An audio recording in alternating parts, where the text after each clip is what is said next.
घने जंगलों और ऊंचे पहाड़ों से घिरे गोंडवाना के राज्य में एक दिन युद्ध के नगाड़े अचानक गूंज उठे। चारों ओर डर और अफरातफरी थी। मुगल सेना तेजी से राज्य की ओर बढ़ रही थी, लेकिन उसी समय किले के दरवाजे से एक निडर आवाज गूंजी, जब तक दुर्गावती जिंदा है, गोंडवाना पर कोई कब्जा नहीं कर सकता। यह आवाज थी वीर और साहसी रानी दुर्गावती की। रानी दुर्गावती का जन्म 1524 में हुआ था। रानी दुर्गावती बचपन से ही बहुत साहसी थीं। उन्हें घुड़सवारी, तीरकमान और तलवार चलाना बहुत पसंद था। वह शिकार के समय बाघ का सामना करने से भी नहीं डरती थीं। उनका विवाह गोंडवाना के राजा दलपत शाह से हुआ, लेकिन कुछ ही वर्षों बाद राजा का देहांत हो गया। तब उनका बेटा वीर नारायण बहुत छोटा था। उस समय कई लोगों ने सोचा कि राज्य कमजोर हो जाएगा, लेकिन रानी दुर्गावती ने खुद शासन संभाल लिया और लगभग 15 साल तक बहुत सफलतापूर्वक राज्य चलाया। रानी दुर्गावती सिर्फ योद्धा ही नहीं थीं, बल्कि एक बहुत अच्छी शासक भी थीं। उन्होंने अपने राज्य में कई तालाब, कुएं और खेती की सुविधाएं बनवाईं ताकि लोगों को पानी और खेती में परेशानी न हो।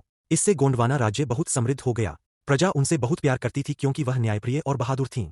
1564 में मुगल सम्राट अकबर के सेनापति आसफ खान आई ने हमला किया। तब रानी ने नरई घाटी में युद्ध की रणनीति बनाई। यह स्थान पहाड़ों और नदियों से घिरा था, इसलिए युद्ध बहुत कठिन था।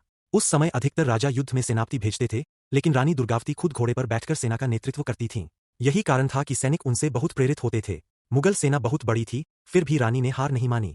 उन्होंने अपनी छोटी सेना के साथ कई घंटों तक बहादुरी से युद्ध किया। तीरों और तलवारों की गूंज के बीच रानी ने अद्भुत साहस दिखाया। उनकी छोटी सेना ने मुगलों को कड़ी टक्कर दी, लेकिन युद्ध बहुत कठिन था।